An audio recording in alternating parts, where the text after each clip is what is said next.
puno mi znači taj posao, jer volim sa starima ljudima raditi i volim pomagati i tako da mi ovo puno znači. A i poslije se povežemo sa tim korisnicima, znači dođem kod svoje dede i bake.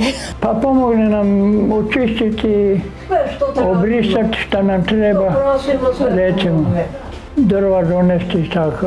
Mi nju zamolimo ono što mi ne možemo, recimo, da nam to napravi. Ako im treba šta usput kupiti, to ih prije nazovem, ako treba iz trgovine, jer mi da ne idu oni, ili da ne idem ja 2 puta i donesem stvari, tu dogovorimo se šta ćemo raditi, drva, lijekovi, ili ako treba nešto plati račune, uzmem račune, sljedeći put kad idem kod njih, onda opet donesem to plaćeno i tak sve u dogovoru. Ja ne vidim baš tak sa rukama, mogu, ali to ništa ne znači što ja ovo skoro glavim.